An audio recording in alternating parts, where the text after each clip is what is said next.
Once upon a time, there was... A king! That's what I thought you'd say. No, children, not a king. Once upon a time, there was a piece of wood. It wasn't any special wood, but a simple piece of firewood.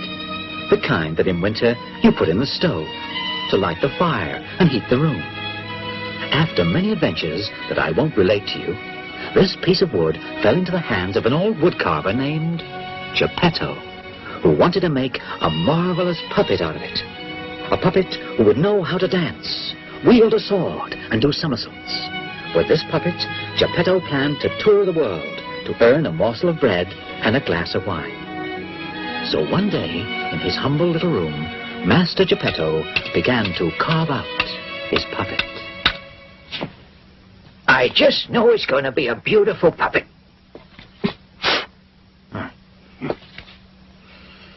What name should I give to him? Let's see now. How about Pinocchio? Yes, Pinocchio. It's such a beautiful name. But I think it'll bring him good luck. The head is just about finished. A final touch to the nose. There, it's done now. Oh, what's going on? Why, it's impossible. If I weren't seeing it with my own eyes, I wouldn't believe it. Well, I'll have to take care of that.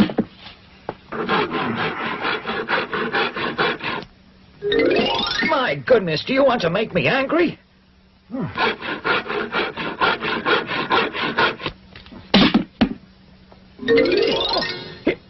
Why, you're an ugly and disrespectful nose. You listen carefully now.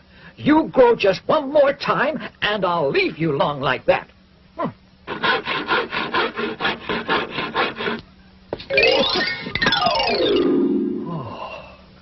Ah, you're afraid I'll leave it like that. Well, I'll shorten it again. Just once more. Well, I think that's it. Yes, now the mouth's done. There. Hey, stop laughing, do you hear?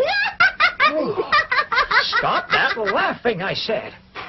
Oh, you really are a little scoundrel. I haven't even finished you yet, and you've already begun to be disrespectful to your father. You know that's very bad. Bad.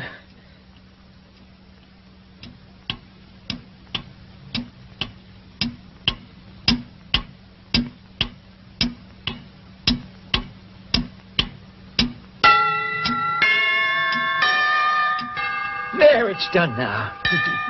You're all finished. Why, where are you going? Stop, Pinocchio, stop! Come back, don't make me angry!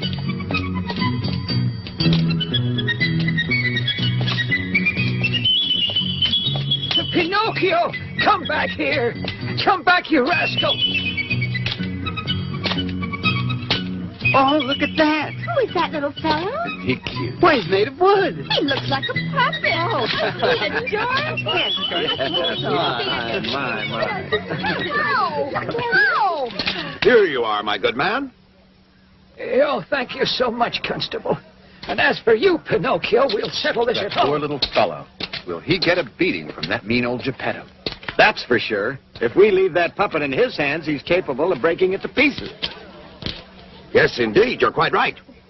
This calls for immediate action. Hey there. Stay where you are.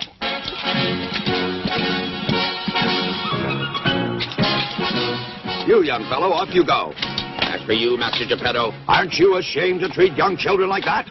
Oh, you were going to break him into little pieces, were you, huh? Of course not, Constable. I assure you that I... That's enough now. Come along to prison. That'll teach you a lesson.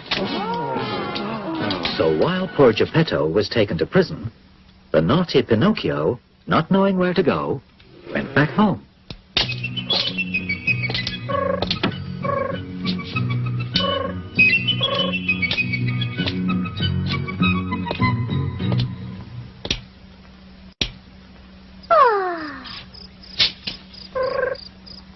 Who is it?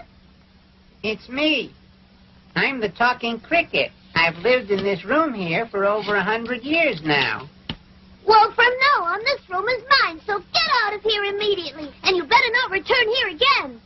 careful, Pinocchio. You know what happens to children who are disrespectful to their elders and who abandon their loving parents.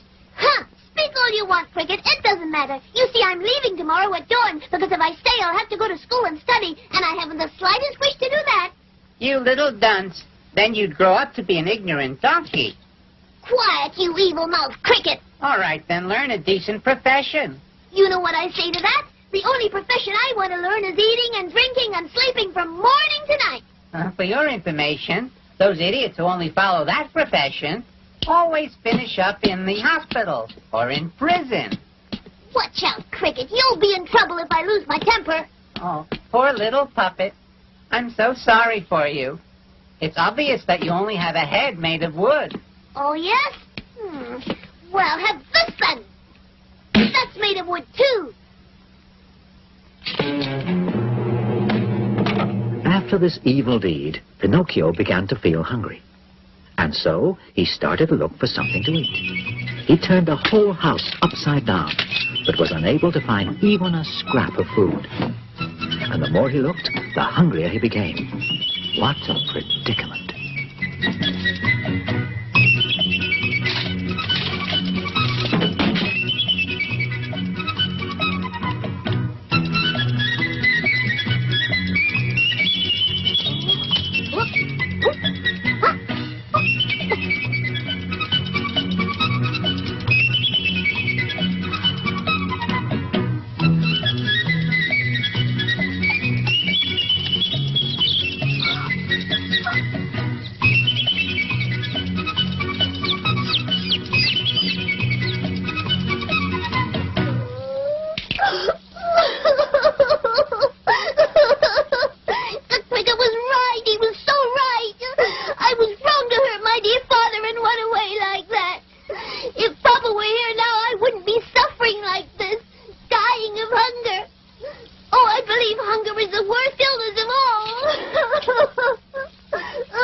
Pinocchio paid dearly for his misbehavior. Starving and cold, he went to sleep with his feet on the foot warmer. But while he slept away, they slipped onto the hot coals, and so they were badly burned.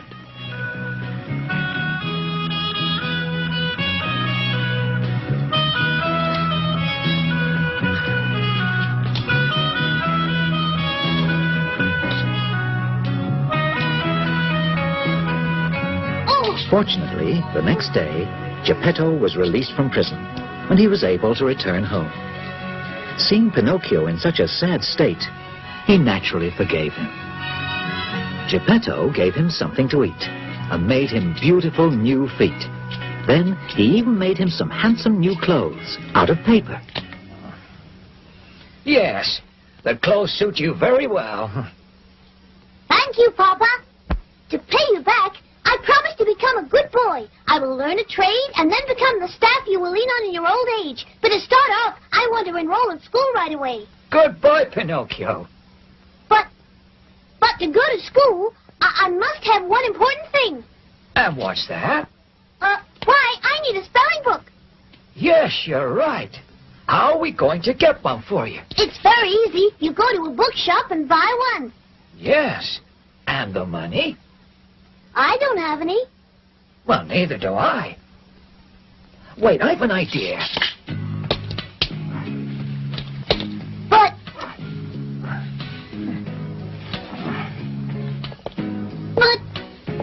Papa, what are you doing? You can't go out in this weather. It's snowing outside. It's snowing out there, Papa. Yes, I know. But I'll be right back. Don't you worry.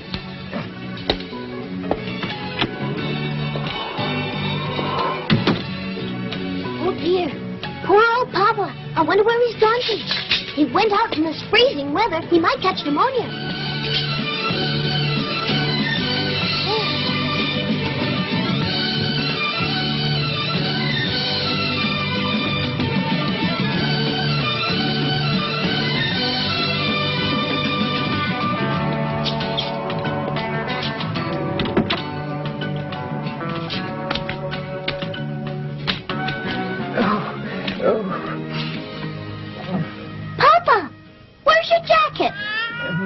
My jacket?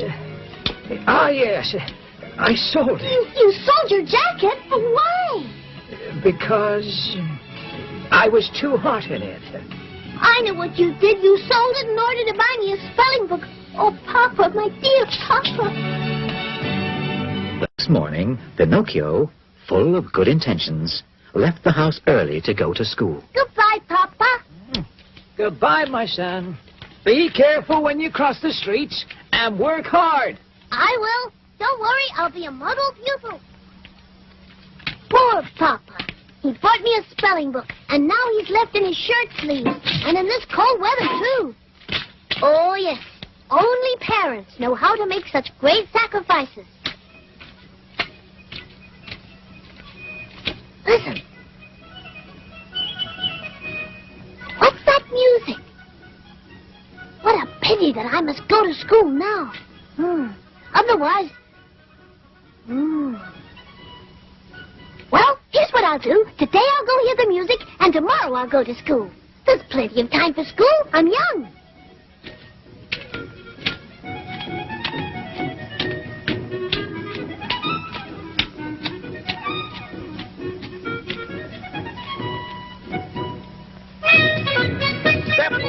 Step right up for the greatest show on earth. The greatest dancers, the greatest musicians, the greatest acrobats, the greatest crowd. You will laugh, you will cry. Yes, you will see the 7 wonders of the world. The greatest show on earth. Step right up, ladies and gentlemen. Step right up. What's going on? Read the sign there, you'll find out. I'd read it most willingly, but to be honest, I don't know how to read today. What a blockhead. In that case, I'll read it for you. It says, the greatest puppet show in the world. Oh! And how much does it cost to go inside? Just 4 pennies. Excuse me. Would you lend me 4 pennies till tomorrow? I would most willingly, but to be honest, I can't lend any money today. Well, then could I sell you my new jacket? Ha! A jacket made of paper. Don't make me laugh. If it rains, it's goodbye jacket. Would you like my new shoes? Sure, they're good for lighting a fire. Well, then, how about my hat, huh? A hat made out of bread. What good is that? Very well, then. Would you give me 4 pennies for the spelling book? It's new. Listen, I can't do business with you. After all, you're underage. I'll buy the spelling book for 4 pennies. Here you are. Oh! Thanks. Oh, my! No, I won't agree to those conditions. Absolutely not. No, I won't marry your daughter. She's too old. You promised me 2 pieces of gold, and now you have to keep your word. Thank you.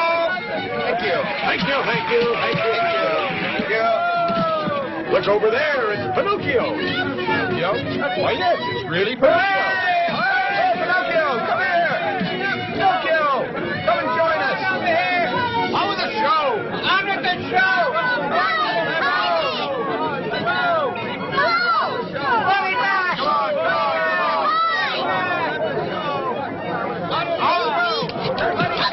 Take us back.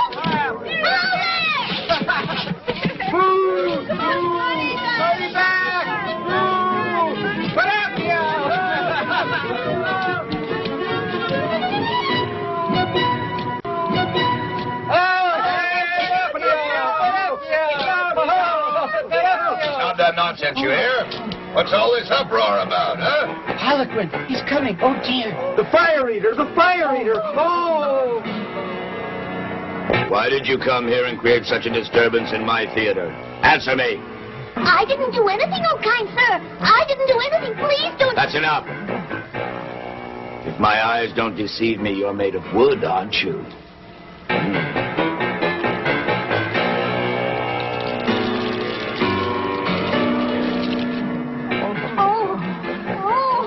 Yes. No doubt if I threw you into the fire, it'll make a nice flame to finish cooking the roast on.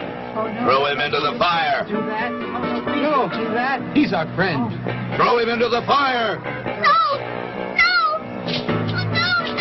Oh, Papa, please come and save me. Oh, please, oh, Papa. Oh, no, I don't want to die. Oh, no, have pity. Shoot! That That's a good sign, Pinocchio. The master of the show, the fire eater, has sneezed, and that means that he's beginning to feel a little bit sorry for you. Yes, it's true. The fire eater's very strange sometimes. Instead of crying when he's sad, he sneezes. So now you're safe. Yes. Oh, yes. Will you stop that moaning and groaning? Your tears have gone straight to my stomach, and now I'm so hungry I could eat a God bless you, kind sir. Thank you. And your papa and your mama, are they both still alive? My papa, yes. As for Mama, I've never known her. Who knows what a tragedy it would have been for your old father if I had really thrown you into those burning coals there.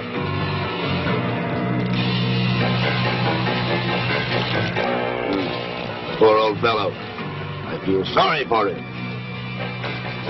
Achoo! God bless you. Thank you. However, you ought to feel sorry for me, too, because I haven't any more wood to finish roasting that mutton. Wait a second. That means that instead of you, I'll have to burn one of the other puppets in my company. Hey, officers! Take Harlequin and throw him into the fire. I want my mutton to be well roasted. Oh, please don't. No. Have pity, Mr. Fire Eater. How dare you call me mister? Please have mercy, Your Honor. How dare you call me your honor? Please have pity, Your Excellency. How dare you call me your excellency? Have pity, Your Highness. Oh, that's better.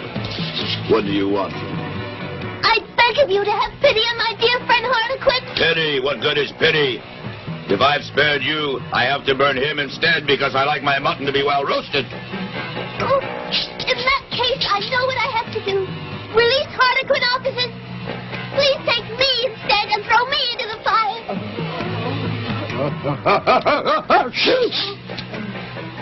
You're a fine boy,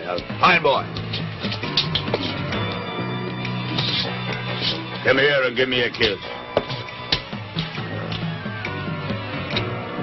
Then you will spare Harlequin? Oh, yes. I'll spare him. Now, don't worry. This evening, I will eat the mutton only half-cooked. Silence! Now then, tell me, what does your father do for a living? He's a wood carver. Does he earn lots of money? He earns so much that he's never with a penny in his pocket. Imagine, in order to buy me a spelling book for school, he had to sell his jacket in freezing weather. The poor devil. I really feel sorry for the fellow. Here then, take these 5 gold pieces. Go and give them to your father. And also give him my best regards. Ooh, thank you, Your Highness. After having thanked the fire eater, Pinocchio set out for home. But on the way, he unfortunately met 2 scoundrels. A cat, who pretended to be blind, accompanied by a wolf, who pretended that he was lame. Oh, kind sirs, have you by any chance seen my father? Yes. And what was he doing? Why, he was working in his shirt sleeves and shivering with cold. Oh, poor Papa.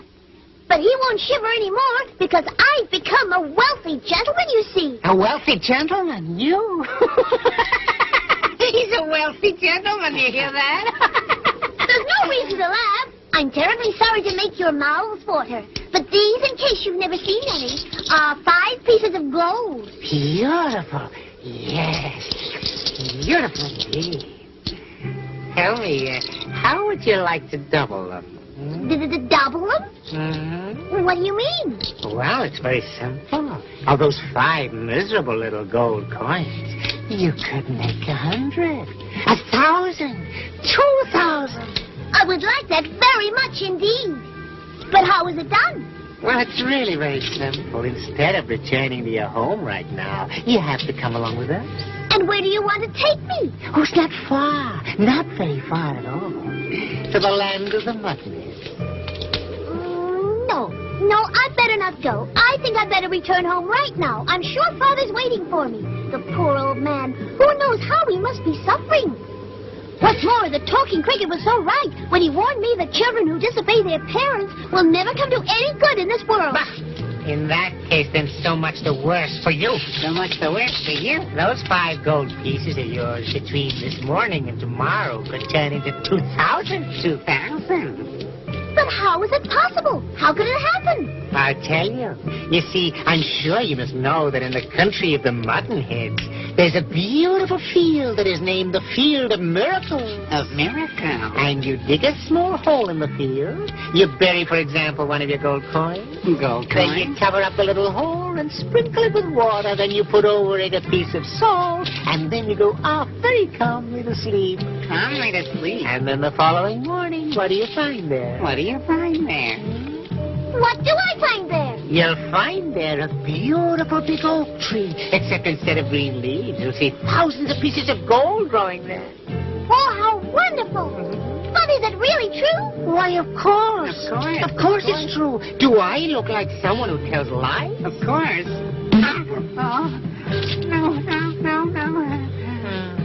Well, what's your decision? If we don't waste time, we can stop for a while at the Inn of the Red Lobster on the way. Well, shall we go, Pinocchio? I guarantee you, you're going to be very rich.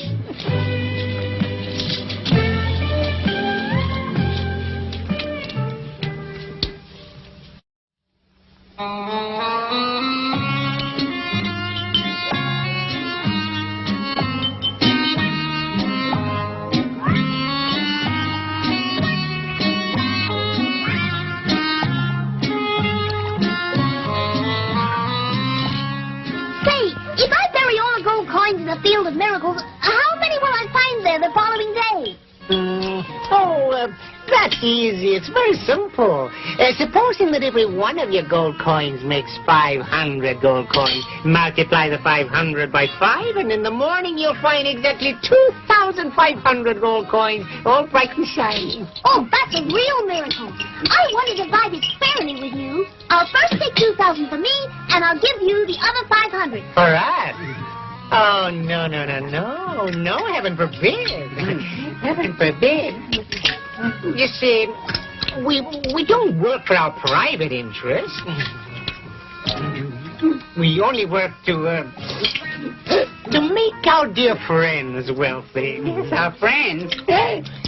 Oh, really? You're both the kindest people I've ever known. I'll never know how to thank you. You really think so? No, please. You're exaggerating. You're exaggerating. Oh, waiter. What would you gentlemen like?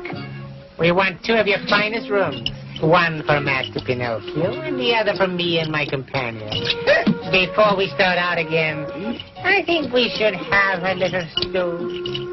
But please don't forget, my friend, at exactly midnight we would like to be awakened to proceed on our journey. Is that clear? Yes, gentlemen, I'll awaken you. Good. And now, to bed. To bed.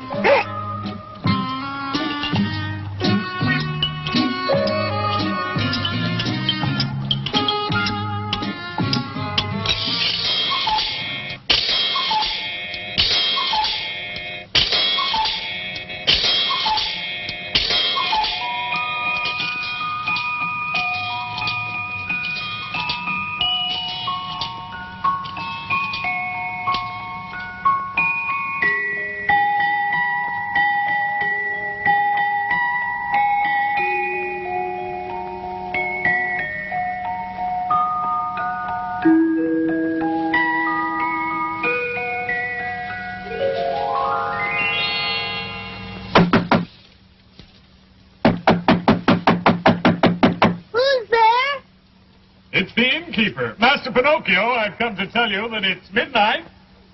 Oh, thank you. My 2 friends, are they up already? I'll say they left 2 hours ago. They left? Why did they leave in such a hurry?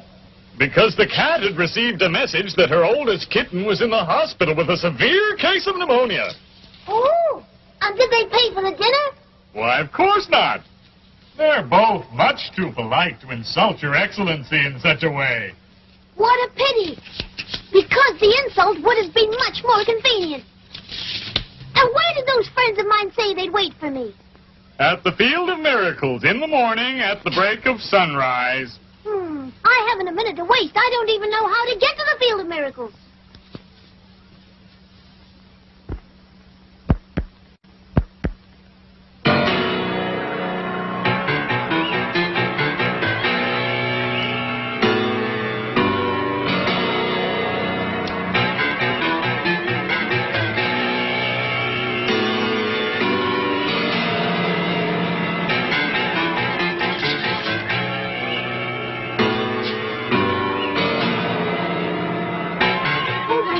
There's someone there. Who is there? Who is there?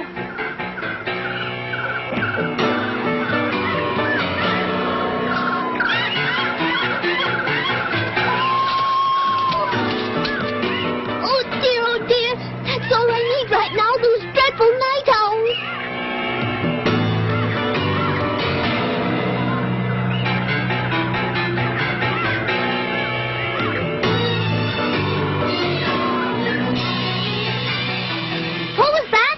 I am the ghost of the talking cricket. The ghost of the talking cricket? And what do you want with me? To give you some advice. Turn back right now and take the money you have left to your poor old father, who cries day and night and despairs of ever seeing you again. Listen, Cricket. Tomorrow my father will be very wealthy because these 4 pieces of gold here are going to turn into 2,000. Oh, no. Don't you believe it, my boy. Those who promise to make you rich overnight are usually madmen, or even worse, swindlers. Pay no attention to them. Turn back. No, I want to go on. The night is very dark. I want to go on just the same. The road is very dangerous. That doesn't frighten me. Remember this, that children who always want to do everything their own way will sooner or later come to regret it. It's the same old story. Well, good night, Cricket. Goodbye, Pinocchio, and may heaven protect you from highway robbers and assassins. Oh, it's really very dark out, but I don't mind. I'm not at all frightened. I don't believe that nonsense about assassins. Assassins, indeed. They're all stories to frighten little children who want to go out alone at night. And besides, even if I did meet up with assassins, I'd look them in the eye and I'd say, Mr. Assassin, what do you want from me? That'll show them, all right, that they can't joke with me. They'll go about their own business and leave me alone. I can just see them now. A few strong words and those assassins will run off fast enough. And if by chance those assassins are so impolite that they refuse to leave me alone, well then, I'll make quick work of them right then and there. Ah! Woo!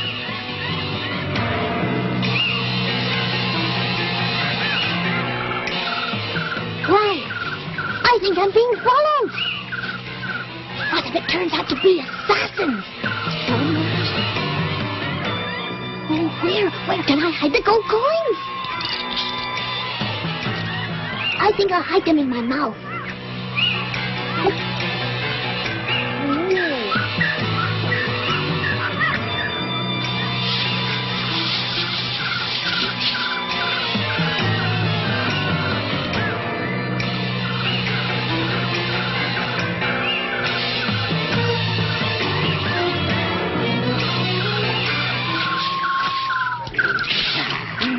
Your money or your life? Or your life? Give us your money or you're dead. Or you're dead. After we've murdered you, we're going to murder your father. Your father. No, not my poor father. No. So you're hiding them in your mouth, eh? Spit them out! Spit them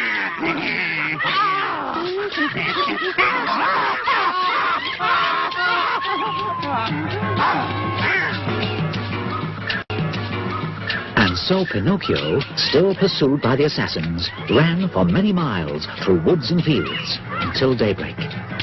Of course, he was not familiar with that part of the country, so he raced in one direction, then another. He even retraced his steps and ran in circles to try to lose his pursuers. But no matter which way he ran, they were hot on his heels until the following morning.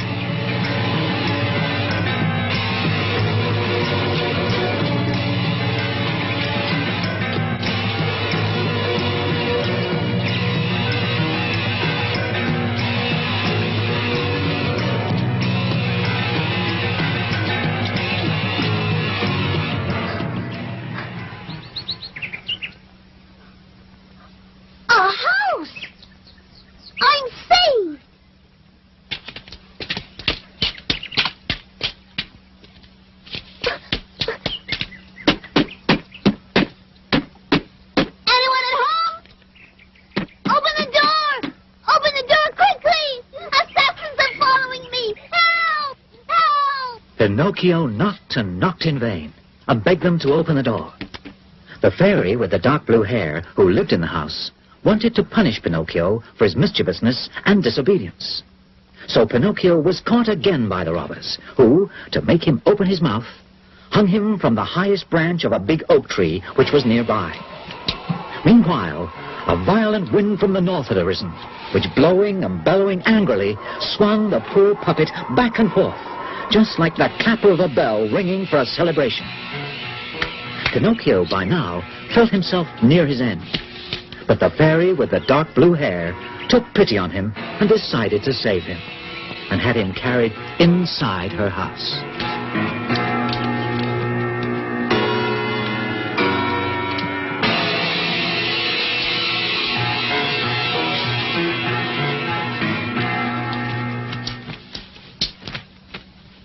There. Better drink this medicine. In a few days, you'll feel a lot better. Is it bitter or sweet?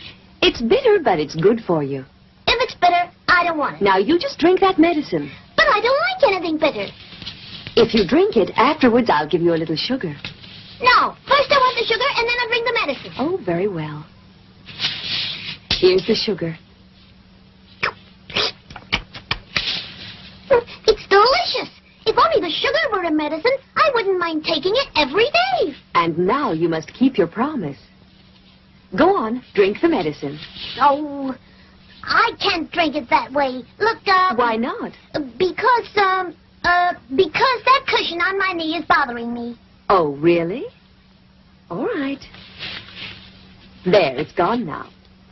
Oh, it's no use. I just can't drink this medicine. Now, what else is bothering you? The door of the room there is open. Oh, yes?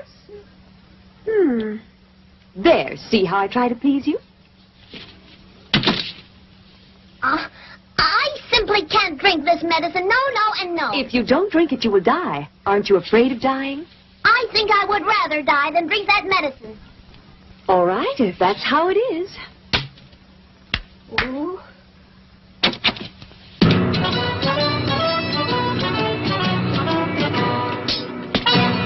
Whoa! Those creatures! What do they want? We've come to take you away with us. Take me away? But why? I'm not dead yet. It's just a matter of time. Without the medicine, in a few minutes, you'll be dead for sure. Oh, fairy godmother, where's the medicine? Please give it to me. I don't want to die now. Oh, please, I'll drink it all down. Oh. They're going away. The rabbits are going away. Oh, little fairy, the rabbits have gone away now. And I'm completely cured. Look! Look! After having taken the medicine, Pinocchio was totally cured, and began to tell the fairy with the blue hair all his horrible adventures. Needless to say, he made them sound even more horrible than they were, by exaggerating a great deal. Those two assassins hung me upside down from a tree to steal the 4 gold pieces I had left. Poor little Pinocchio. Now tell me, what have you done with those 4 gold pieces? Why, I lost them all. Oh, I see. And where? In the woods just near here. Oh, is that so? But on second thought, maybe I swallowed them down with the medicine. Why, look. Why, Why are you laughing? I'm laughing at the heaps of lies you've been telling. And how do you know I've been telling you heaps of lies? Well, it's very simple. Lies are very easy to recognize because there are two kinds of lies. There are lies that have short legs and lies that have long noses. And yours, it's very obvious, are the kind that have long noses. Forgive me, please, Fairy Godmother. I won't tell you lies anymore. I beg you, please make this big nose of mine go away, and I'll be good. I promise you, honest. Very well. I'll forgive you for telling lies this time. But I'm warning you, I don't want to hear any more lies. Understand? Yes, little fairy, I won't lie anymore. Never, never. Never.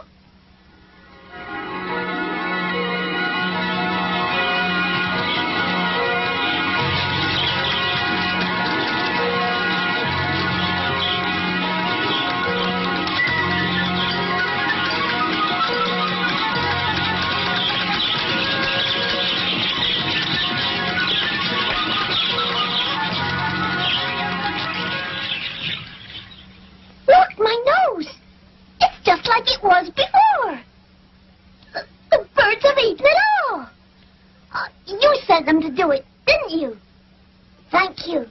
You're so good to me that I wish I could tell you how much I love you. And I love you very much, too. And if you want, you can stay here with me always. Oh, I'd stay willingly. But my poor old papa... I've thought of everything, and your father has already been notified and will be here very soon. Oh, really? Oh, how wonderful. Well, in that case, may I go ahead to meet him? I can't wait to be able to give a kiss to that poor old man who has suffered so much for me. Go ahead. But do be careful not to lose your way. Follow the path through the forest without going off it for any reason whatever. Only that way will you be able to meet your father. Remember that. Don't worry, little fairy. I'll be careful. Goodbye, Fairy Godmother.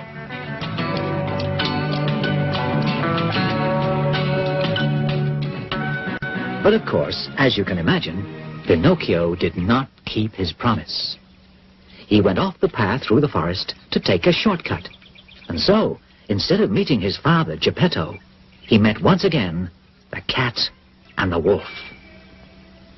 Oh, our dear friend Pinocchio, what brings you here? What brings you here? Well, it's a very long story, my friend. I'll tell it to you some other day. Right now, I have to go and meet my father, Geppetto, who's on his way here. And where are your pieces of gold? Oh, they're still here in my pocket, except for the one that I spent at the Inn of the Red Lobster. And to think that instead of 4 miserable little coins, tomorrow you could easily have more than 1,000, maybe 2,000. Hey, don't you listen to my good advice? Why don't you go and plant them in the field of miracles? I can't this morning. I'll do it another day. Oh, another day would be much too late. Yes, much too late. Why? Because, you see, that field has been bought by a very powerful lord, and starting tomorrow, no one will be able to get permission to plant their coins there. Well, in that case, then, tell me, is it very far to the Field of Miracles? Oh, no, it's close by. It's right here on the outskirts of the village of Muttonhead. Of Muttonhead. Well, of course, if another day would be too late, then, in that case, let's go there right away. It just means I'll see my father when I come back to the house of the Blue Fairy.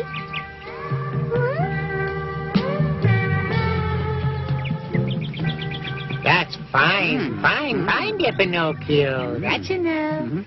Now, put inside the hole all your gold coins and cover up the hole. And cover up the hole.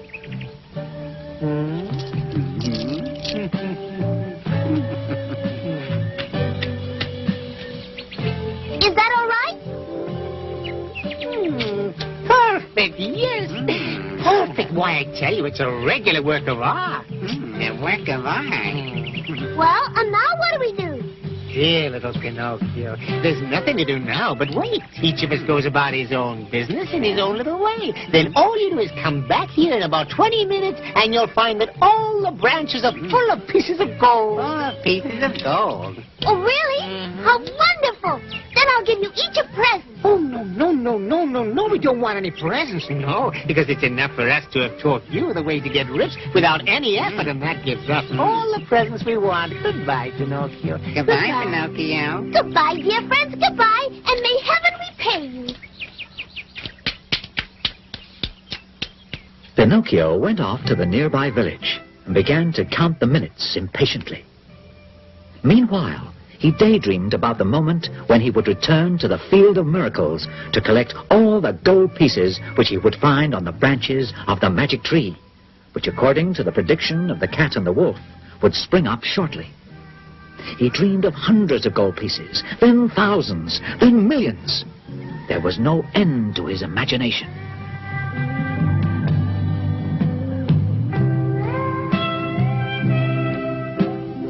Oh, dear. When you're in a hurry, time never seems to pass.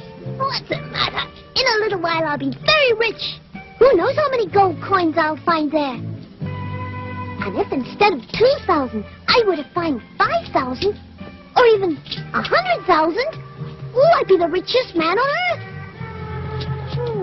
I could then buy a great palace, thousands of toys, a cellar full of wines, and a big cupboard stuffed full of goodies, custard pies, chocolate cakes, and cream puffs.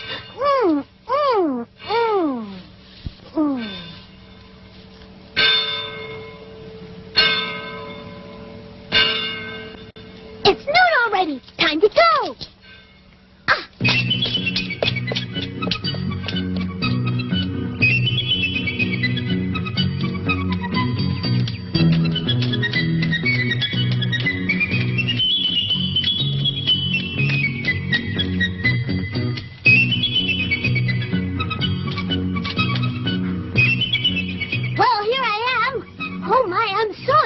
Who knows how much gold I'll find? Now, courage. Oh! Is it possible that the magic tree hasn't sprouted a money yet?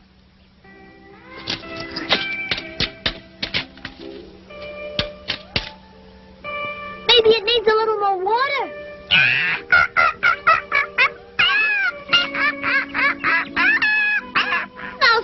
You disrespectful creature, may I ask what you're laughing at? I'm laughing at those muttonheads who believe all the nonsense they're told and who are cheated. By crafty scoundrels.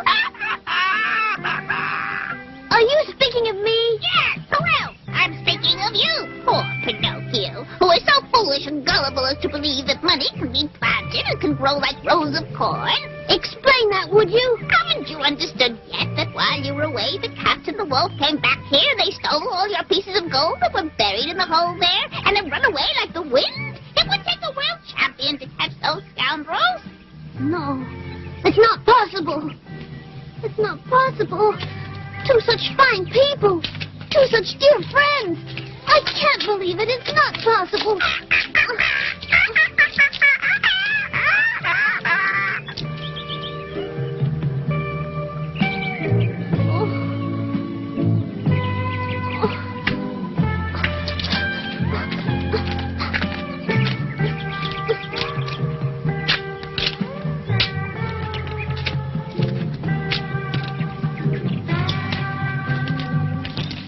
Not here.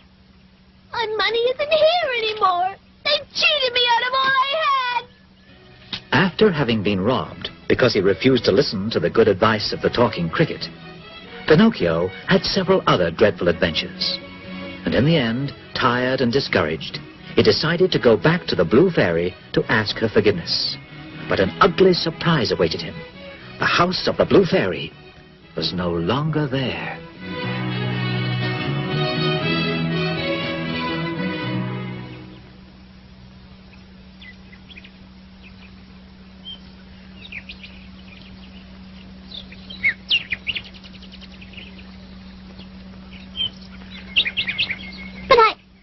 But I know it was here. The house was right over here. Is it possible it's not here anymore? Little fairy! Little fairy! Oh! Oh! Here lies the fairy with the blue hair. She died of sorrow after being abandoned by Pinocchio.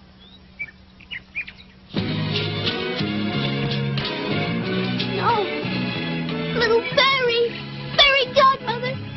Tell me that it isn't true! Tell me that you're not really dead! Oh, please answer me! Fairy godmother, why have you died? Why isn't it me that's dead instead? Because everyone knows that I'm so bad. But you were so wonderful. and my poor old father, where is he now? I've nobody anymore. What will I do alone and abandoned? If you love me, come back to life again, please.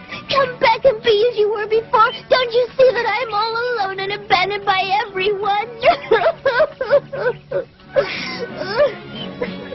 Hey there, little boy. Who's that calling me? It's me, the little dove.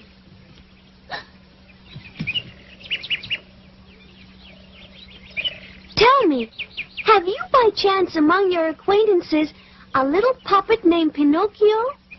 Pinocchio? You said Pinocchio? But I am Pinocchio. Then no doubt you also know Geppetto. Oh, why, of course I do. Geppetto's my father. But tell me, have you any news? Is Geppetto alive? Did he speak about me? Oh, please answer me for pity's sake. I left him just 3 days ago along the beach. Geppetto was building a little boat to go search for you across the ocean. Oh, my poor papa. Tell me, how far away from here is that beach? Oh, over 1,000 miles. 1,000 miles. Oh, if only I could buy a pair of wings like yours. If you like, I could take you over there. Oh, but how? You could ride on my back. Are you very heavy? Heavy? Me? No, not at all. I'm as light as a feather. And so the dove, with Pinocchio riding on her back, flew all day and night. And they crossed many countries, where people spoke many different languages. But Pinocchio was too distressed to show interest in them. Finally, as dawn broke, the dove set Pinocchio down on a rock right on the shore. Unfortunately, Geppetto had already set sail in his tiny boat, while a storm rose furiously over the sea.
Pinocchio had courageously thrown himself into the stormy sea in an attempt to save his father Geppetto.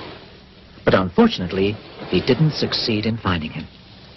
After many hours of being tossed about, Pinocchio was thrown up by the waves onto the beach of an island, where there was a city called the City of the Busy Bees. Pinocchio reached the city towards noon. He was very tired, but above all, he was very hungry and very thirsty.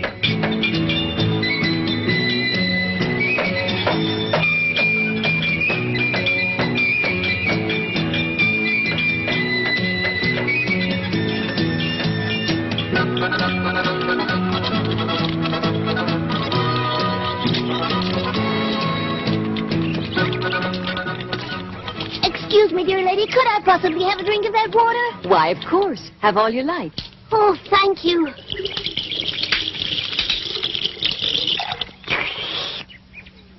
Oh, that was good. I'm not thirsty anymore, but I'm hungry. Oh, yes, I'm starving.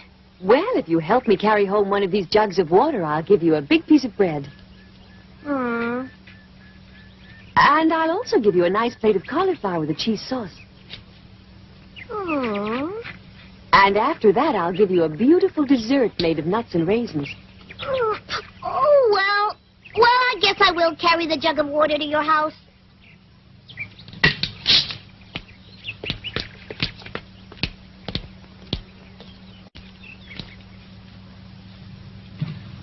Now then, did you enjoy the meal I gave you? I'll say. It was as delicious as the meals that were made for me by... Oh. Why, what are you staring at? It's your hair. It's your hair. It's dark blue. Yes, unusual, isn't it? Yeah. You look like... You remind me of... Oh, yes, the same voice and the same dark blue hair, even the face. You're just like her. Oh, little fairy, my fairy godmother, you, I know it. Oh, don't make me cry anymore. If you only knew how much I've cried.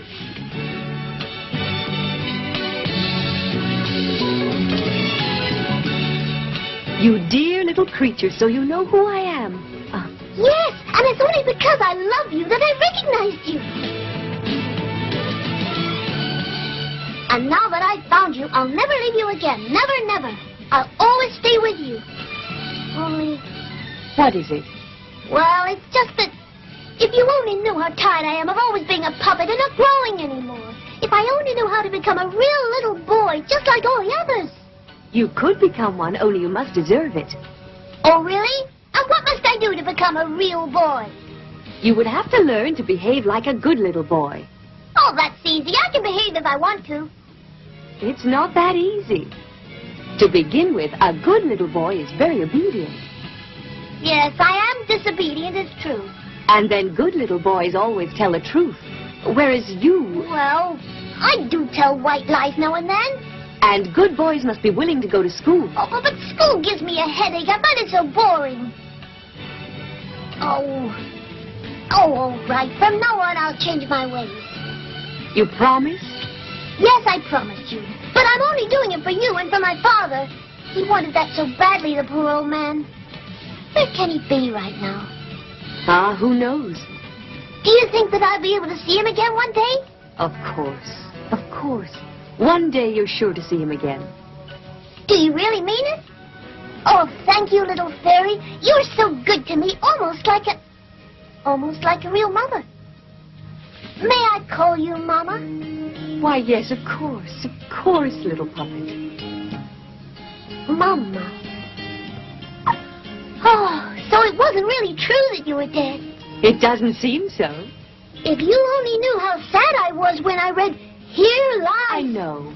It's because of your true feelings that I forgave you and wanted you to find me. And it's because of that, from now on, I'll be your mother. Oh, how wonderful! Pinocchio started out to keep his promises. He went to school and became the best pupil in the class. Unfortunately, however, one day he let himself be persuaded by some of his schoolmates to play truant. And during a quarrel, one of them was hurt.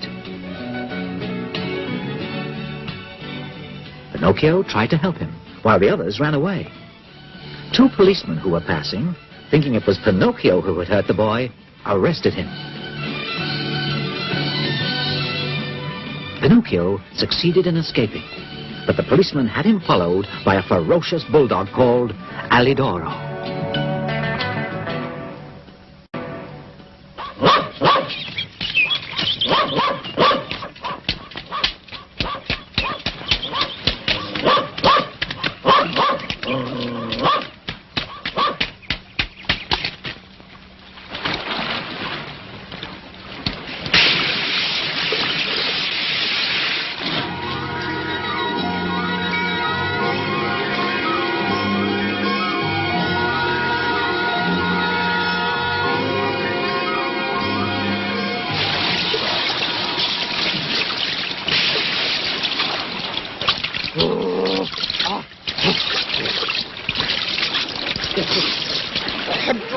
I'm drowning! I'm drowning! Well, it serves you right, you dreadful beast. Oh, help me! Oh, Pinocchio! Don't let me drown like this! Save me, please! Well, if I save you, do you promise me not to run after me anymore? Yes! I promise you. Don't let me drown, please!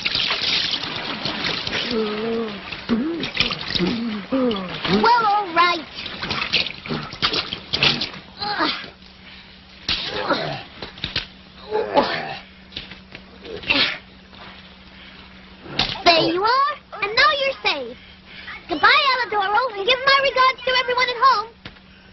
Goodbye, Pinocchio. And thank you. You saved my life. And in this world, one good turn deserves another.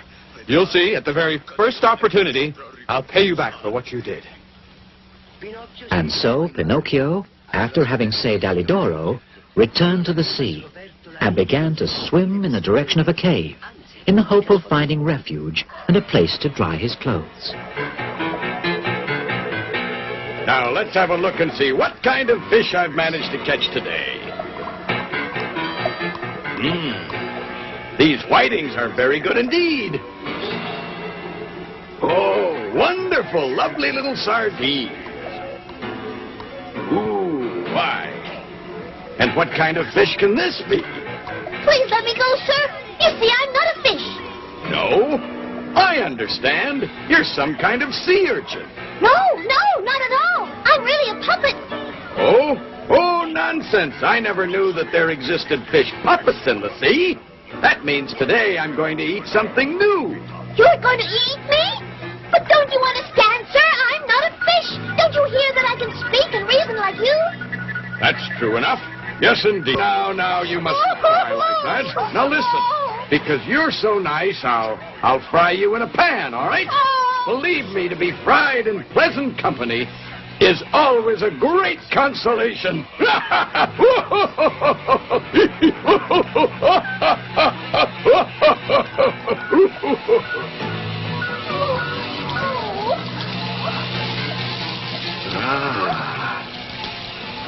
You're afraid, huh? There, you'll see it'll all be over in a couple of minutes.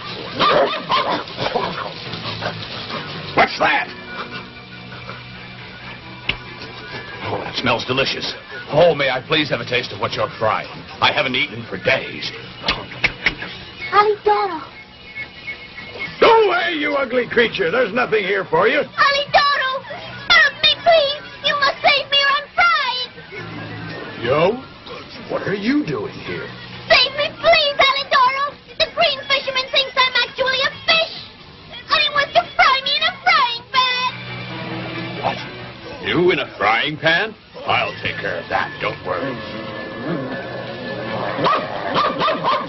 Go away, you wretched beast! Go away, I said!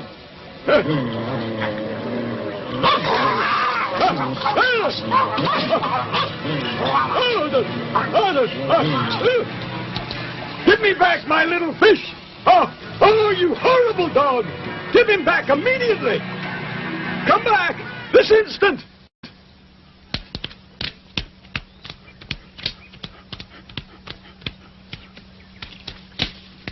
Oh, Alidoro, my friend, I can never thank you enough. Well, didn't you save me? And one good turn deserves another. But how did it happen? You were in the cave. It's simple. After you left me there on the beach, more dead than alive, the wind brought me such a lovely odor of frying fish, and it gave me such a great appetite that I had to follow it. It's just as well, too, because if I'd come there a minute later... Don't even think about it. I would certainly be all fried, eaten, and digested now. After this unpleasant adventure, Pinocchio returned once again to the Blue Fairy to ask her forgiveness, as fairies always forgive. He promised not to displease her again, and studied so hard that he again became the best pupil in the whole school. The Blue Fairy was so happy with him that she decided to give him some wonderful news.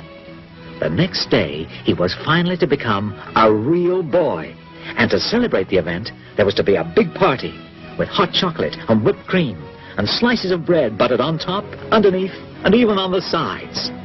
Pinocchio went off around the town to invite his schoolmates. In particular, he wanted to invite one of his friends called Lucignolo, whom he was very fond of.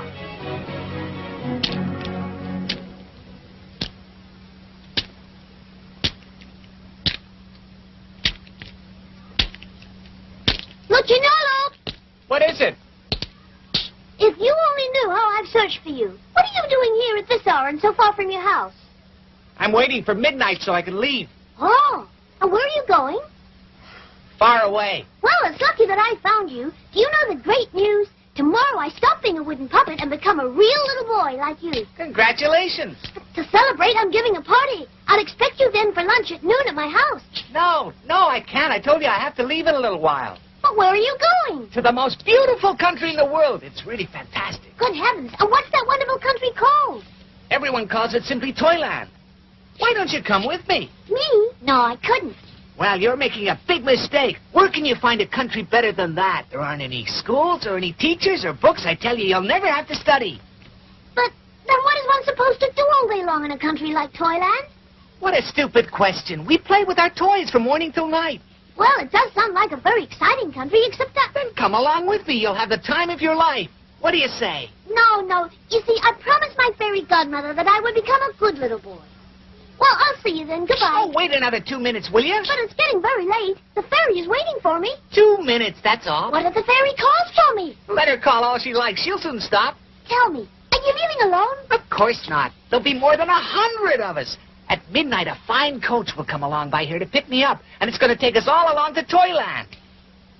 Oh, I would so love to see all of you as you start out. Stay a little while and you will. No. I'd better get going. The fairy will be worried. But what has the fairy got to be afraid of? That the bats are going to eat you? Say, are you really sure that in Toyland there are no books or schools? Absolutely. And not even teachers? Not even one. What a wonderful place. Well, I'll see you. Have a good journey. Oh, wait. Look. Down there's a light.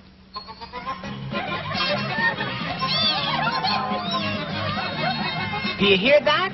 That's the coach that's coming to take me to Toyland. Now, do you want to come, yes or no? Make up your mind.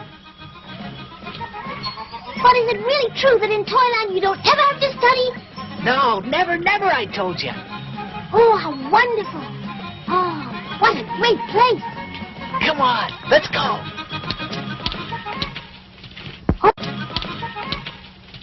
Oh, look at all those donkeys.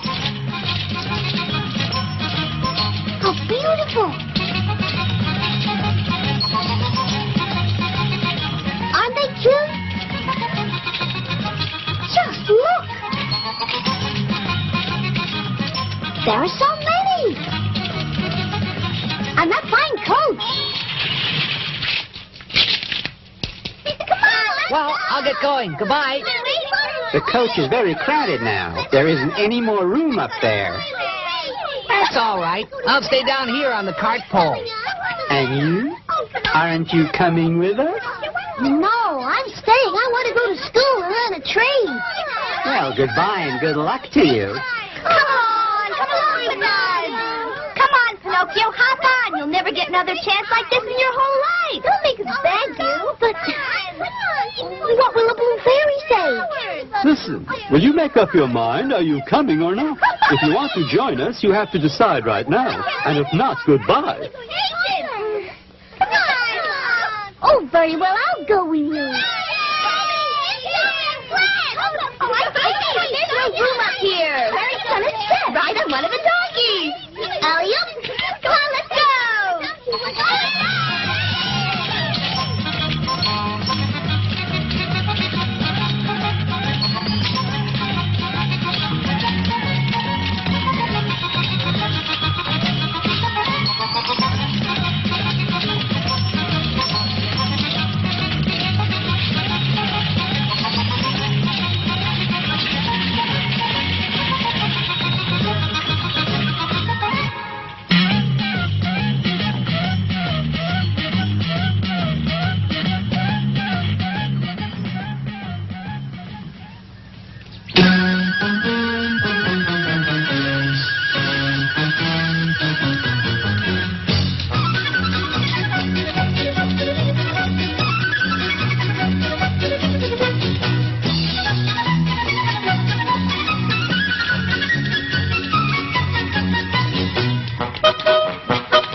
want to come along. You were certainly right.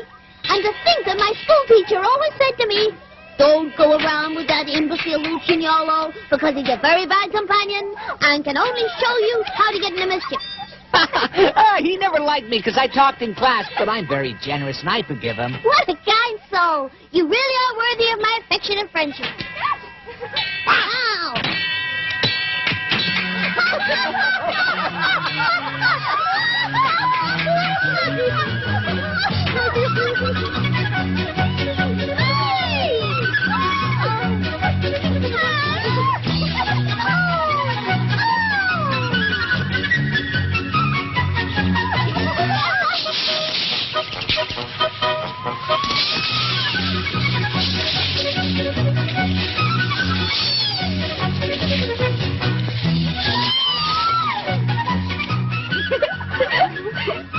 Come on now, Pinocchio.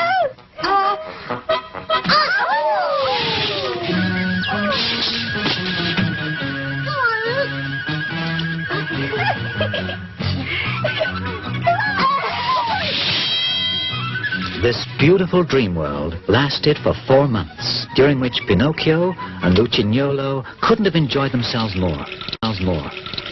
But one morning, Pinocchio woke up to a nasty surprise. A surprise which made him very unhappy, as you shall see. Oh! Open up, Lucignolo! Open up for pity's sake! Lucignolo! I have to speak to you very urgently! Oh, Pinocchio, come in.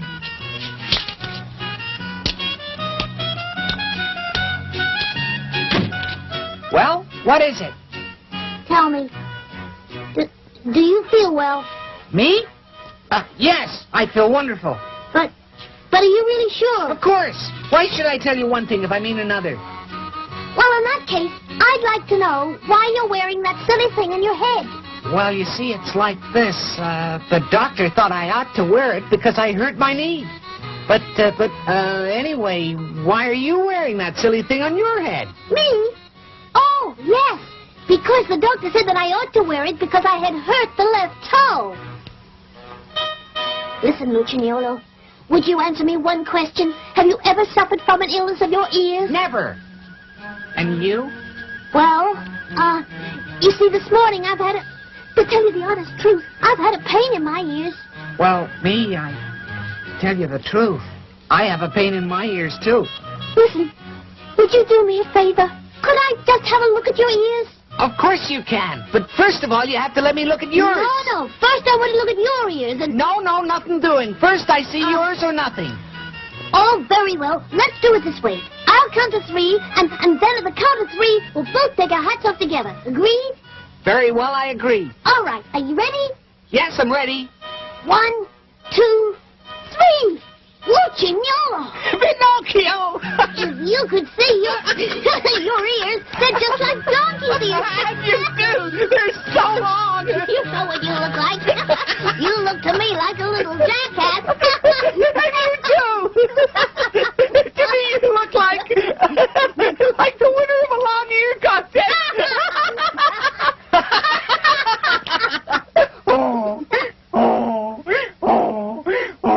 Pinocchio! Please help me! Lucignolo, what is happening to us? My legs! I can't stand straight on my legs!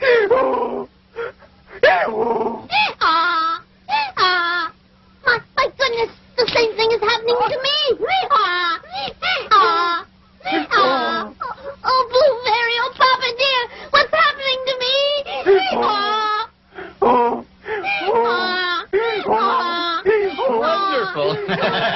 Wonderful!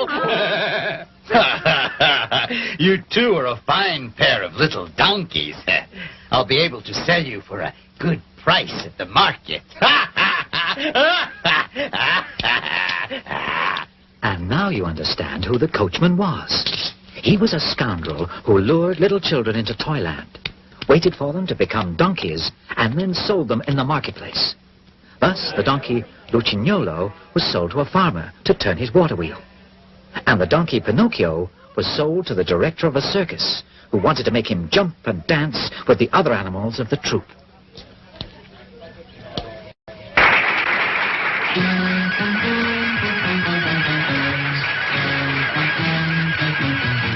Thank you. And now our trained donkey Pinocchio is going to jump through the circle. Go on. Go on. Jump, you idiot. Go on.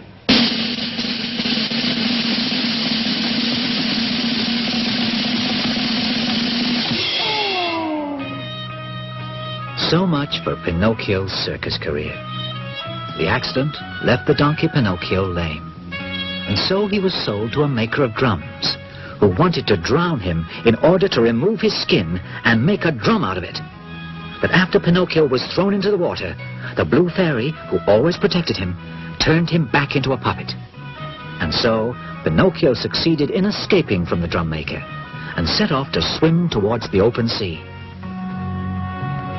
At a certain point, he noticed a rock on which he found a mysterious goat of a beautiful dark blue color.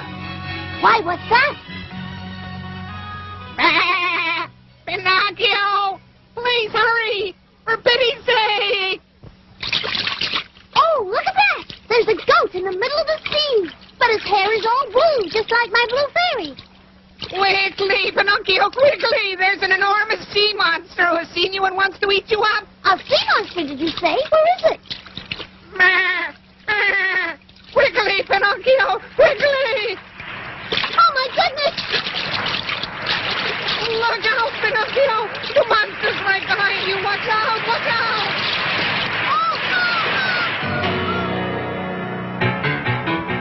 Oh, my goodness! How dark it is inside here! I must really be inside the belly of that terrible sea monster! Help! Help! Isn't there anyone who can come and rescue me? Who do you think can rescue you, you silly fellow? Who said that? I said it. A poor tuna fish who was swallowed by the sea monster, the same as you. And what kind of fish are you? I'm not any kind of a fish. I'm really a puppet.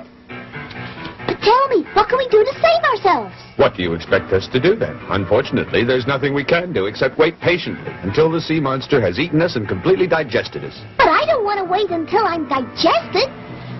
Well, I don't want to either. But you see, I'm being very philosophical. And I believe that when you're born a tuna fish, it's more dignified to die in water than in frying oil, isn't it? Yes, but I want to try to get out of here. I must get out of here, I tell you. Well, try to escape if you can.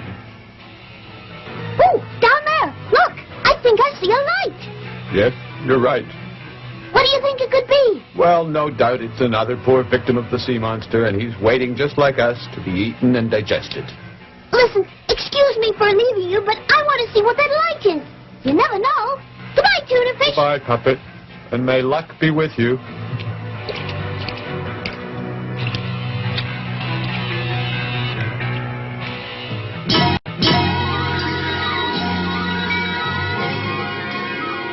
So while the sea monster continued its journey through the depths of the sea, Pinocchio was wandering inside its enormous stomach. And finally, after a long while, he reached the place from which the light was coming.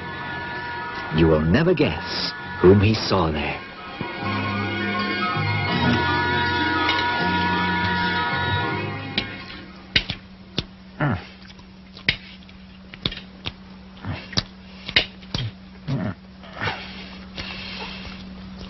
Huh?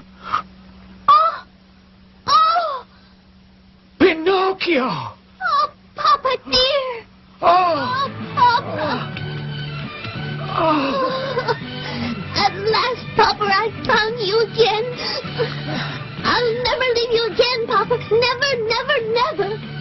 Are my weak old eyes telling me the truth? Is it possible that you're my dear little Pinocchio? Yes, Papa, it's me. And you've forgiven me, haven't you? Oh, Papa, if you only knew how many horrible things happened to me because I disobeyed you. But now, I'll never make you unhappy anymore. But you, Papa, how long have you been inside the sea monster? Oh, it must be 2 years now. 2 whole years? And how were you able to survive here for such a long time? Oh, you see, my son, The very same storm that shipwrecked my little sailing boat also shipwrecked a merchant ship that was close by me. The sailors were all safe, thank heavens, but the ship went down to the bottom.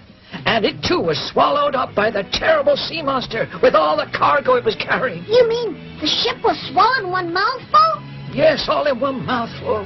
However, the sea monster spit out the mainmast because it got stuck between its teeth. How terrifying. But fortunately, inside the merchant ship was all you could ask for. Cases of biscuits, bottles of wine, all sorts of cheeses, and so many other things, including candles and boxes of matches. But now we've reached the end of the supplies. All we have left is this little piece of candle. And when it's all burned out, we'll be left completely in the dark. Well, then, Papa, there's no time to lose. We must escape. Escape, you say? But how? We'll work our way up to the mouth of the sea monster and jump into the sea. Oh, Pinocchio, that's all right for you because you're made of wood, but I don't know how to swim, and I'll sink right to the bottom. Don't worry, Papa. You can get up on my shoulders, and I'll carry you to safety. Hurry, we better go now. But you think it's possible? We'll never make it. In that case, Papa, we'll at least have the consolation of dying together. Be brave, Papa. The sea monster will be sleeping for a few hours yet, but we haven't any time to waste.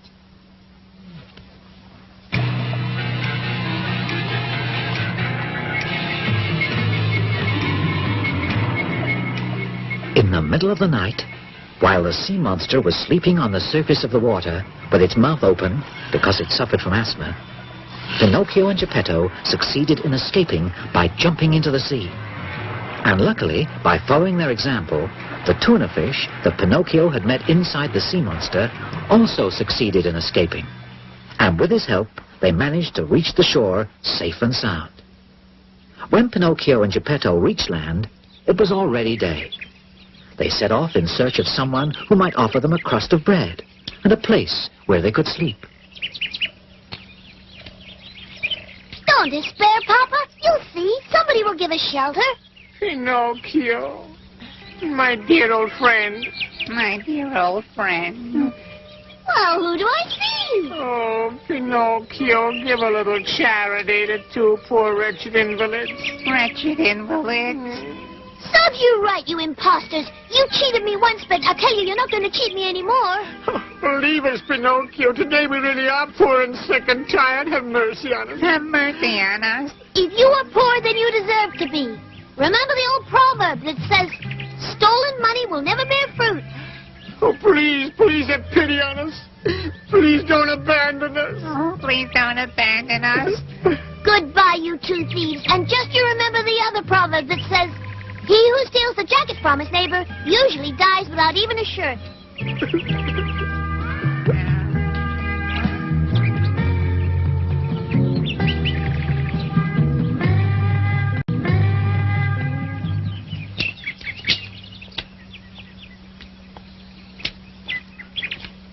Papa, look, a little cottage.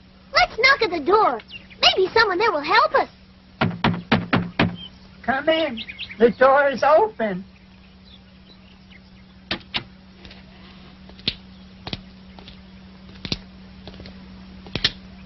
But there's no one here. But I'm positive I heard a voice. Hello there? Isn't anyone here? I'm up here, Pinocchio. Oh, it's my friend the talking cricket.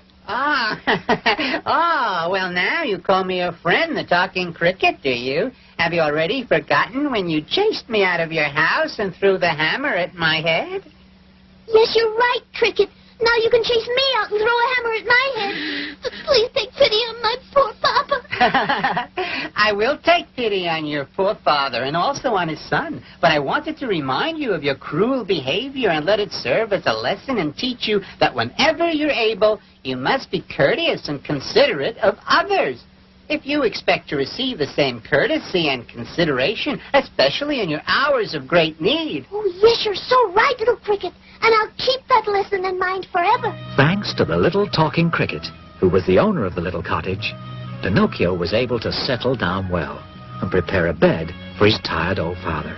Later, Pinocchio, in order to get Geppetto a glass of milk, thought of going to visit a farmer.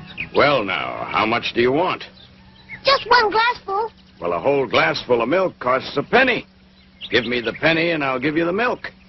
Oh, but I haven't any money at all. Well, my fine little friend, if that's the case and you have no money, you have no milk either. Oh, dear. Now, wait a second. Let's see if we can work this out. Do you feel like turning the water wheel? I don't know. What is it? There it is. It's used for bringing up the water for watering the vegetables. Except the donkey that was doing that work is very sick and going to die. A poor creature. All right, now. Are you willing to do it? Well, I can try. You've got nothing to lose, and if you succeed in bringing up 100 buckets of water, I'll give you a glass full of milk to reward you. 100? Pinocchio, full of goodwill, set himself to turn the water wheel with all his might, and finally managed to bring up the 100 buckets of water. But naturally, to Pinocchio, they seemed 1,000.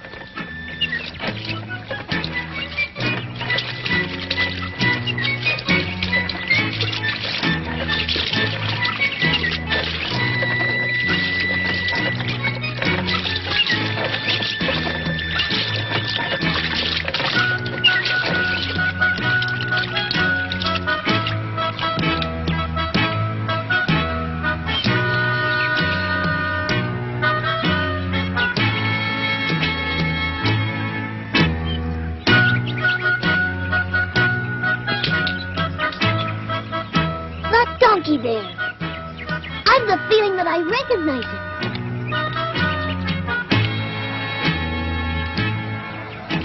Why, yes. I know I've seen that face somewhere. Tell me, who are you? I'm Lucignolo. Lucignolo? My poor old friend. Tell me, how do you feel? Answer me. He's dead now. He can't answer you. Forgive me, but you can talk to donkeys?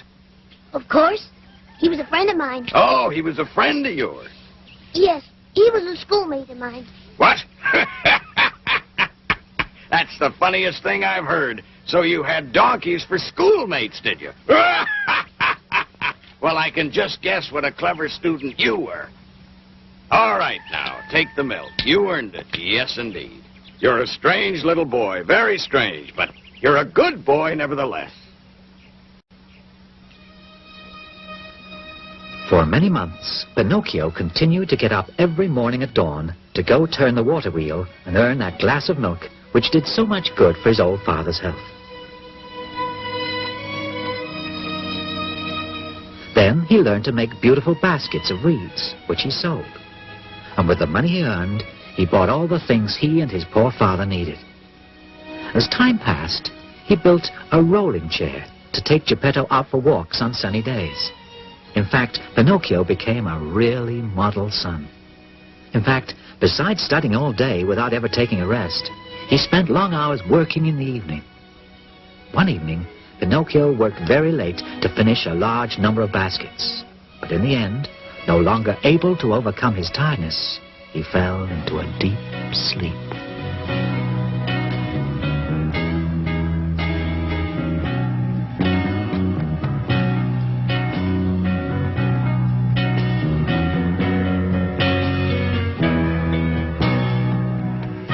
My dear Pinocchio, my good Pinocchio, well done.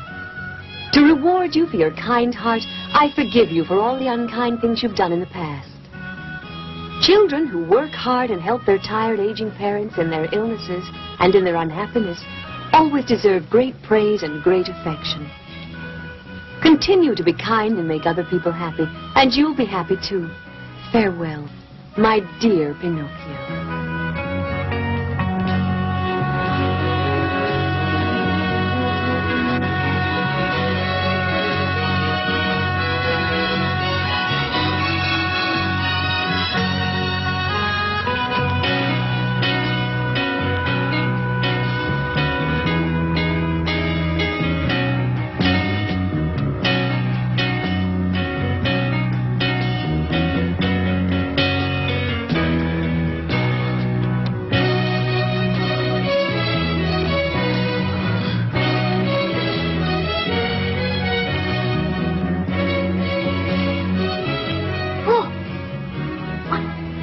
It wasn't a dream. Oh, I have become a boy, a real boy.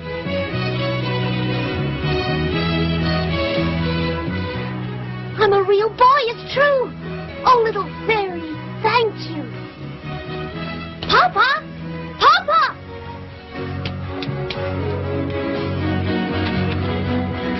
Oh.